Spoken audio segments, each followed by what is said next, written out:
Record.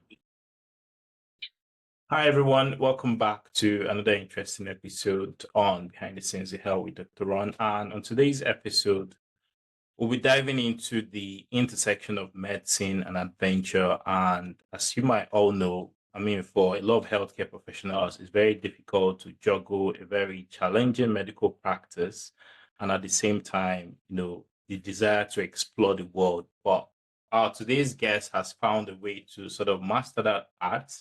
And she'll be sharing with us how she's been able to do that, how she's found a way to make it work, and practical tips on how we other healthcare professionals can sort of be like her.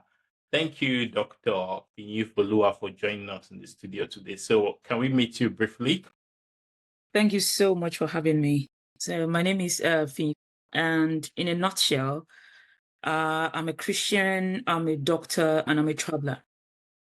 Mhm. That's a summary. That's a very high level summary about who you are. Well, I'm interested in the traveler, part of your personality, really. So let's dive in. So medicine is a very demanding field, as we all know, but yet you found a very good way to sort of balance travel with it. And you've actually traveled very extensively. I see all your pictures and stuff on social media. So can you tell us a bit more about your journey into traveling and balancing medicine at the same time? So traveling for me really started many, many years ago. A lot of traveling occurred in my head before Okay. traveling started in real life.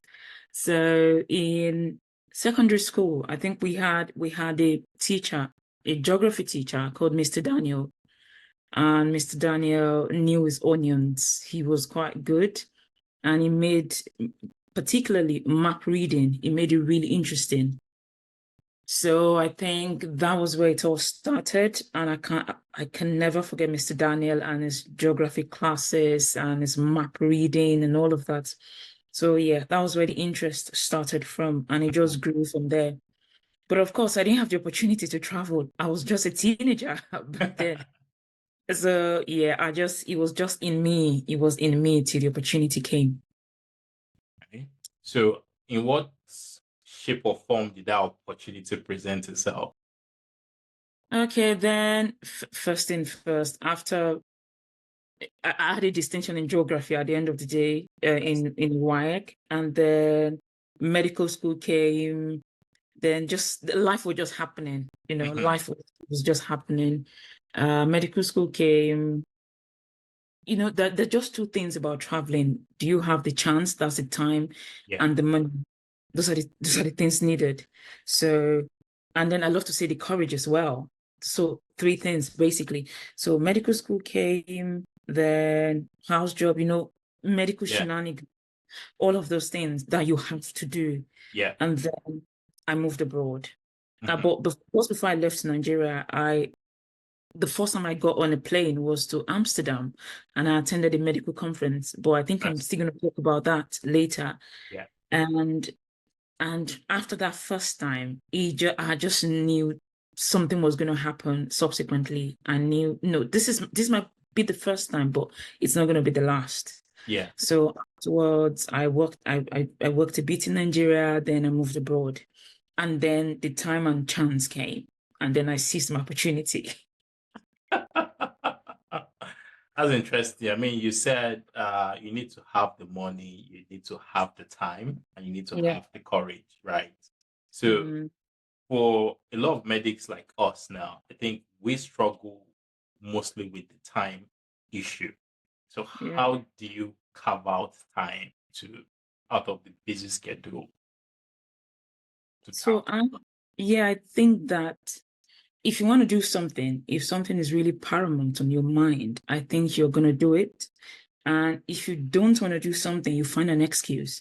And there will always be a good enough reason not to do something. There will always be an excuse not to do something.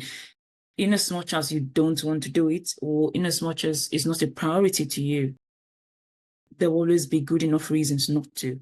Now, I might decide not to travel anymore today. What was my reason? I'm busy with my medical career, and that's acceptable.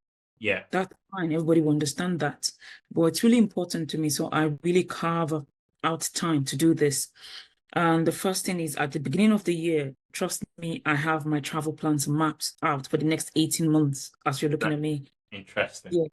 Yeah. So at the beginning of the year, I know when my annual leave is. I know when a conference is, a medical conference is going to take place. I know where things are. Everything is strategic. And because I live in the UK and they take well, to a large extent, they take work-life balance very serious. They tell you have to go on your leave. You have to take all your annual leave. That's what they say. So it means I can plan. I know how many days of annual leave I have in a year. So it means I can plan. If I'm in a placement, I sent my application for annual leave ahead on time, a long time ago. For instance, when I went to Antarctica, I went, maybe I should not jump the gun. Maybe I will talk about this much later. Yeah. Just buttress the fact that I plan ahead a lot. There's a lot of planning to travel. You just have to plan if you want to travel. That's just the planning. Very important. So yeah, that's how I get the time. Interesting. Now you mentioned a bit about conferences. So is it typically only conferences that take you out, or other things that you add to the list? So I call myself a traveler, and there's a difference between a traveler and a tourist. Okay. Now, a tourist travels, and what do they do?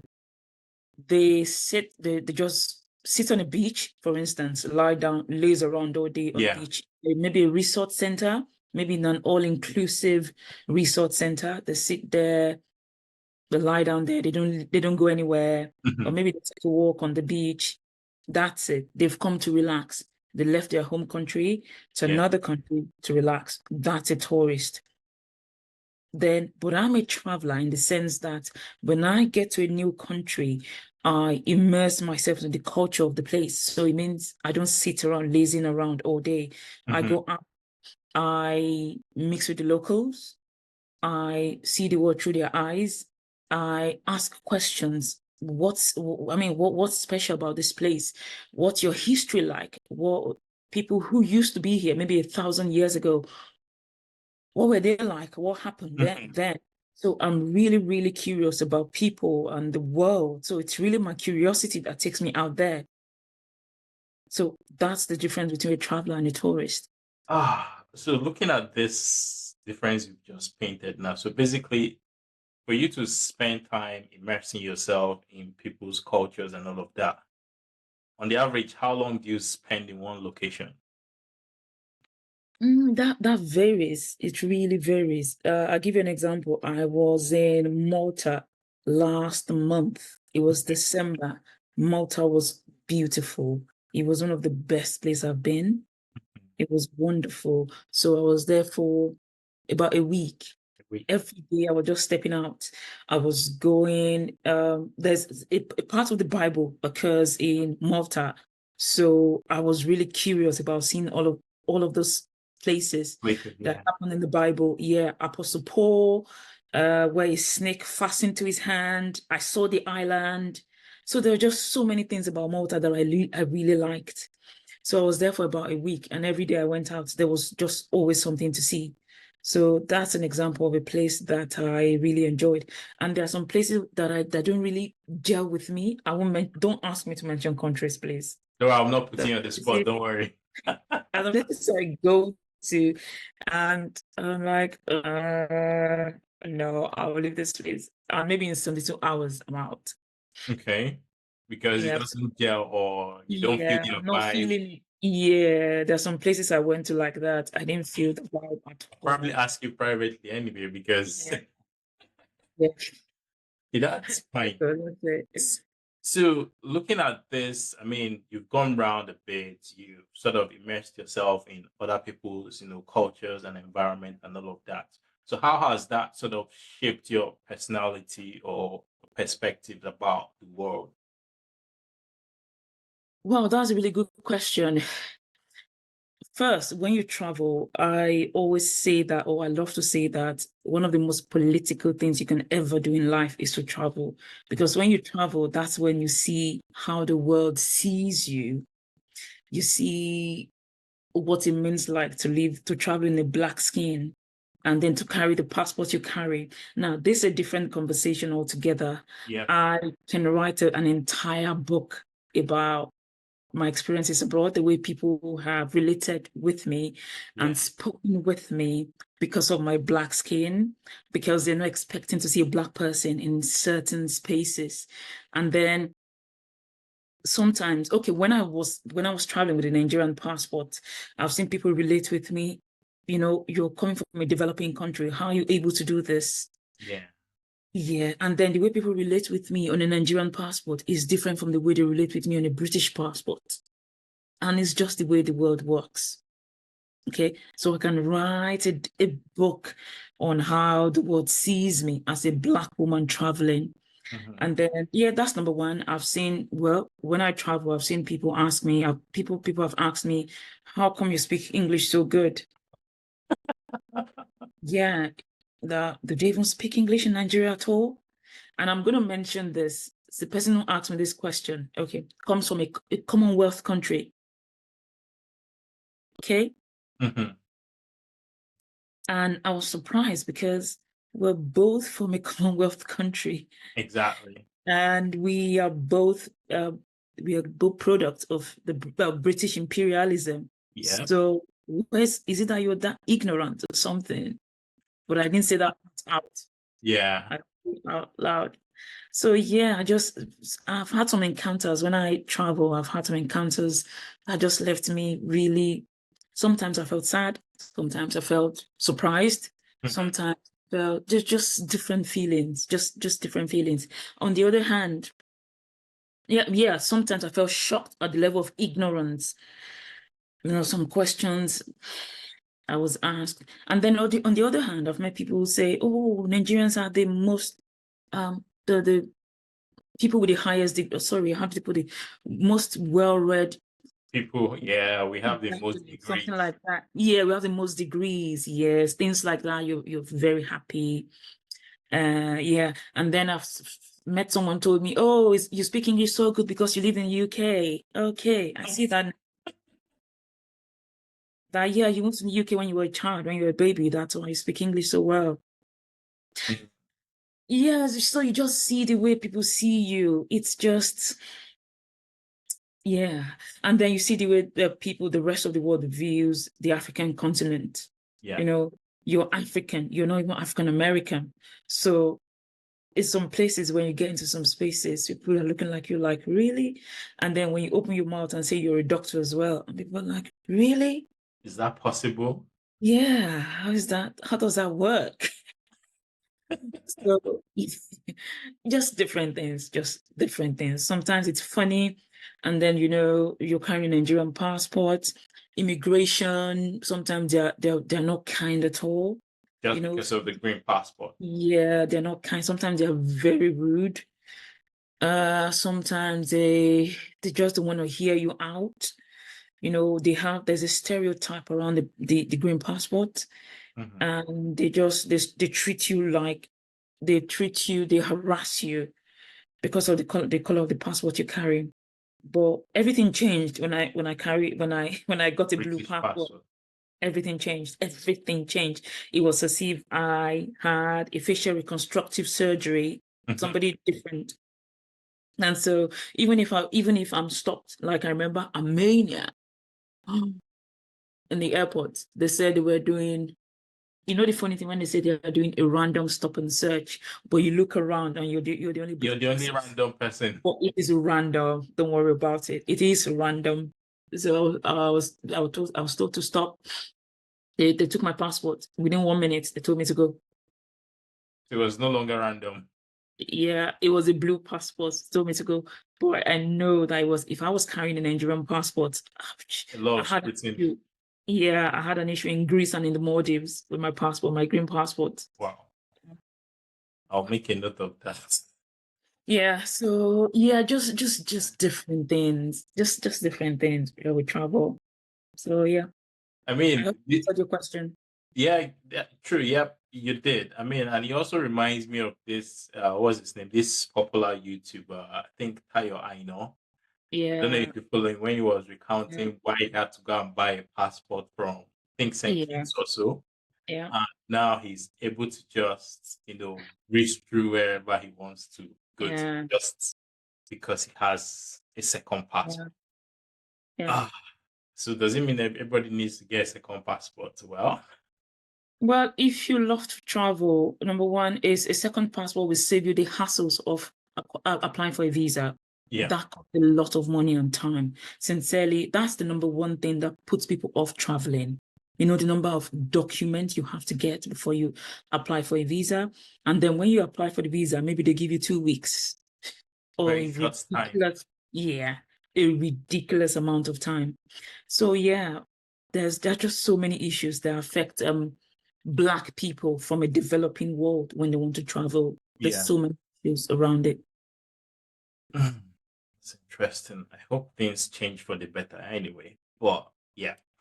So a lot of healthcare professionals who sort of feel stuck. I mean, what would you advise as like practical steps, if I wanted to travel the world, what would you tell me to do? Like, no, 1, 2, 3, 4, 5. This is what you should do to get going or get moving.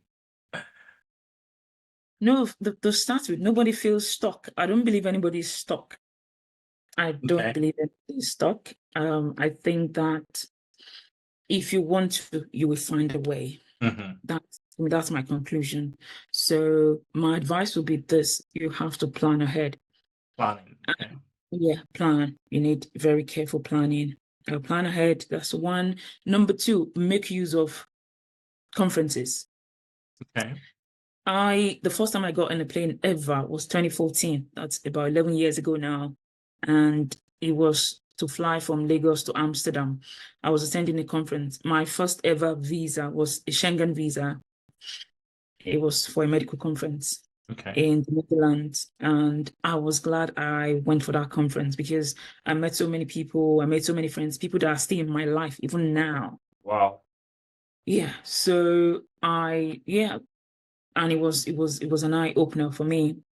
I learned so many things on that trip. So that's another thing I would say. Conference. Uh, Yeah. yeah, take your conferences really serious. And so since then, I went to Amsterdam 2014. I've been to India for a conference. I've been to Tanzania for another conference. I should be in Prague later on in the year for another conference, medical conferences. Then next year, I should be in Seoul. I should be in South Korea for Yep. another conference. So I take my conference really seriously. That's another thing I do. Yes, I plan ahead for all my conferences. I don't joke with them.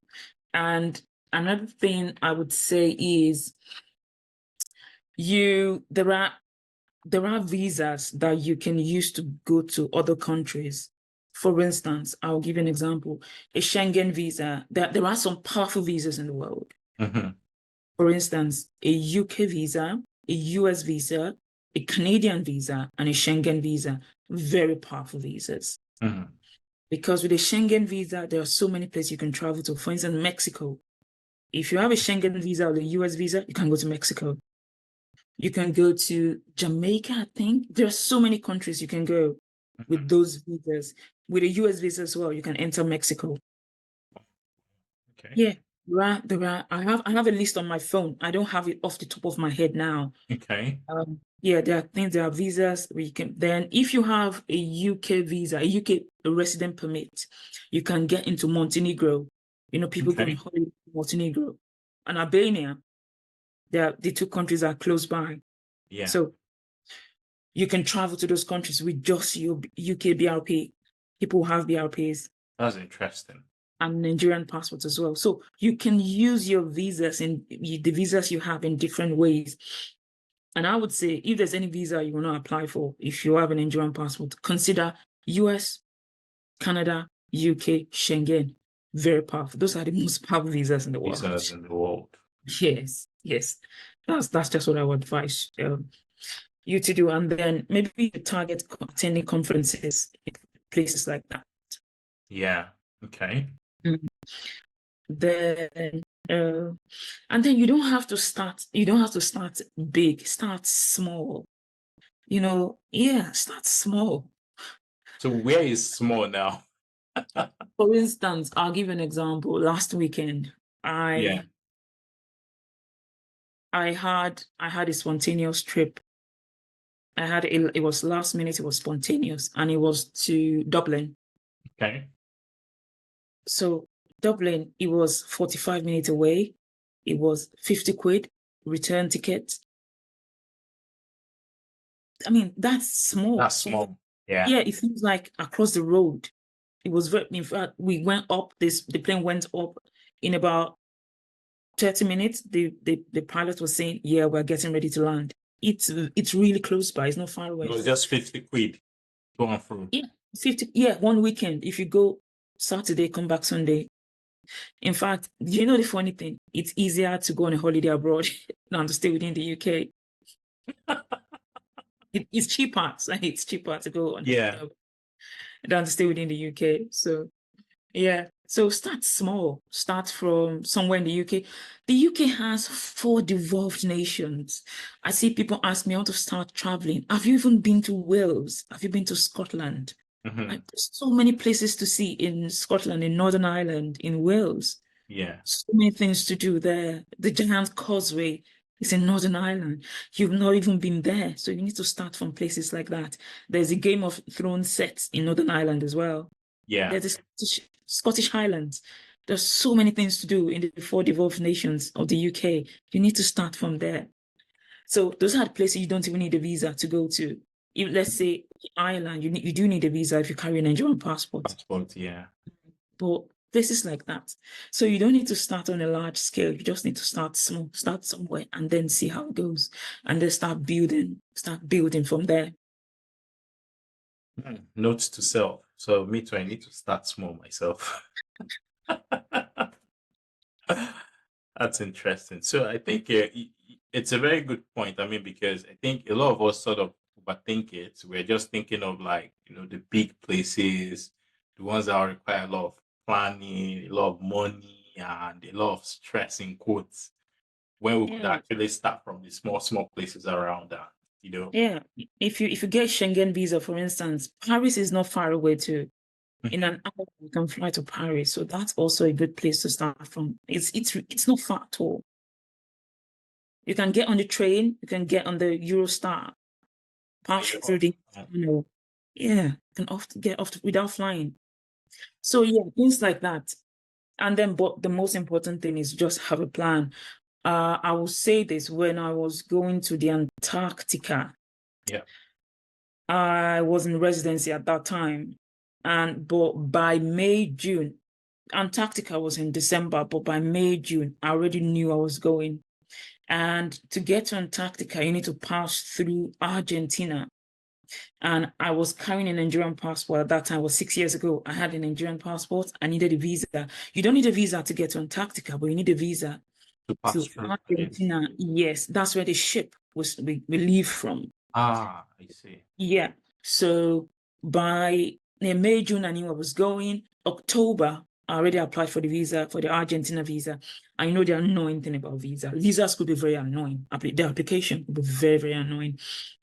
You have to go to London. Most of the time, you have to go to London for visa application. So I did the interview. It turned out to be one of the best interviews I've had in my life. They Really? was talking to me as if I was an old friend. So yeah. So by October, I got the visa. Then I was really sure I was going after I got the visa. So planning. I had to take Friday off from work, take annual leave from work one Friday in October to go to London for the visa interview. Yeah. Then I booked my annual leave since like August to travel in December. Wow. Yeah. That's serious planning. Yeah. So yeah, that's an example of planning. Just curious. So how many countries have you been to globally now? Not many countries. 55. You say 55 is not many. Yes. Why? Because I belong to a travel group and it's crazy out there. Okay. It's crazy. I see people 80, people people 85. So I'm a child. And some people, when you have there's something called passport privilege. Yeah. That and when you were born with a powerful passport, and then you've been traveling since a very long time, I can't compare myself to you. Absolutely. I mean, to be fair, you've done well for yourself, considering where you're coming from. And I mean, 55 is no mean feat, really. I think I told you this a couple of days ago. I told you I Yeah. traveled to 28 countries with my Nigerian passport. Yeah. I've traveled to 27 countries with my British passport now. And guess what? My British passport is less than 2 years old. And And it's you've taken done me that 27 mount. countries. Yeah. So just imagine if I was born with it. Probably would have covered the whole globe by now. I don't know. I don't know. But yeah. So yeah, it's passport privilege, like I always say. There's passport privilege and then there's passport racism. Mm-hmm. It's just the way the world works. That's Ah, just, interesting. So, out of your whole 55, what would you say is your favorite destination that you probably want to go back over and over and over? are you kidding me? Antarctica, of course. That cold place. Oh, you should. It's a glorious place. You should be there. It's a fantastic place. It feels like heaven. Okay, because I saw some of the pictures you posted about Antarctica, really. So it was really looking cool. So what did you enjoy there specifically? Just so many things. The ambience, the animals, the wildlife there, Okay. the icebergs, uh, just it's fantastic. I can't describe it. Words can't say exactly what it is like, what it feels like. You just have to be there to really capture the magnitude of what I'm Yeah. referring to. Mhm. Yeah. Yeah. The Fantastic. whales, the killer whales, sperm whales, orcas, You saw it's all of that. yes, yes. We went whale watching. There's something called Okay. whale watching. You get on the Zodiac. The Zodiacs are like small boats. And then Okay. you get into the ocean, the Southern Ocean, and then you just go looking for whales. Just Yeah, watching. yeah, just watching. Yeah. It's a fantastic place to be. So Antarctica. Yeah. That's my favorite place in the world. Okay. Which one is still on your bucket list that you're itching to go to? So I've been towards the South Pole. I want to go to the North Pole now. So Okay. yeah, North Pole, the geographical North Pole. That's where I want to go to now. You want to see Santa? I think that's where Santa stays. Yes, that's the next place on my list. That's interesting. So, I mean, you've gained a lot of experience, traveling around the world, planning your trips and all of that. Do you by chance sort of, help people to sort of plan their own trips too? Because, I mean, I guess there are people who sort of need that kind of, guidance. I mean, okay, I'm going here. What do you think? Do you advise? What are the fun places to see? Stuff like that. Is that something you get to do or I don't know? Yes, I do. By the way, I run a travel business now. Oh, interesting. Tell us Yeah. more about that. So I run a business where I help people plan their holidays. Some people who are not travelers yet, they just want to go abroad, maybe unwind, take time off the stress of work Okay. and of they just want to break out of, the routine of their day-to-day life. So I help them plan their holidays at no extra cost to them. Okay, interesting. And how Yeah. long have you been doing this? It's fairly recent. Fairly recent. Yeah. Okay, that's interesting because I believe a lot of us could actually do with help from your wealth of experience. Ah, that's interesting. So, how do we get to reach out to you in case we sort of need your help?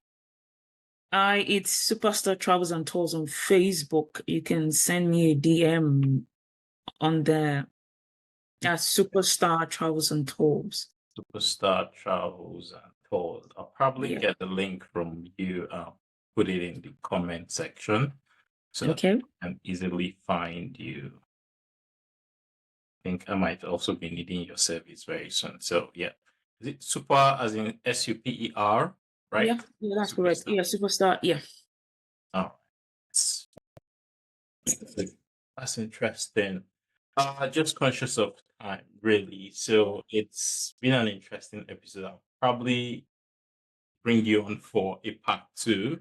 But thank you so much for sharing your journey and insight about how you've been able to balance medicine and adventure. And it's quite inspiring to see how travel has sort of enriched your life, enriched your perspective, shaped your career, especially around your conferences you're attending and all over the world really. And I think my key takeaway is like with a lot of planning, maybe not a lot of planning, with just planning and dedication, I think we can actually start our own adventure. Is that right? Yeah. Yeah. Yeah. That's true. That's true. That's fine. So you guys are watching, you've heard where to find her. Can we find you on LinkedIn also? Yes, I'm on LinkedIn. Fiyinfoluwa Akinsiku on LinkedIn. Okay. And what other social platforms can we find you on? Just I before we think wrap I'm up. everywhere. Everywhere. No, just kidding. I don't think I'm everywhere. But if you send me a DM on any of the socials, I think I'm gonna respond. Okay. I'm on Instagram. I'm on Okay. Instagram. I'm on Twitter and now X. Now X, yeah. I'm on what else? Yeah, Facebook, Instagram, Twitter, and Thread. That's my latest fascination now. Instagram threads. Yeah, I'm on Thread. Well, Instagram is and threads anyway, they're primarily visual. So I think this suits your travel Yeah. pictures and all of that, really. So that's fine. So I'm gonna also get those handles from you and put Yeah, them sure. in the description so that people can easily find you. Just before we wrap up, do you have any final word for people who are keen to start their travel adventure? Yeah, I just want to say that in as much as there's a lot of sadness and pain and sorrow in the world, but believe me, there's also a lot of beauty in the world. And I think you should see them before you die. Don't die without seeing them. Without seeing them. To be a catastrophe. Don't do Right. it. That's a very powerful quote. I think I'm going to put them put you there 2025. All right, thank you so much. And you guys Oh, the pleasure watching. was all mine. Yeah, Okay. thank you. And see you guys in the next episode.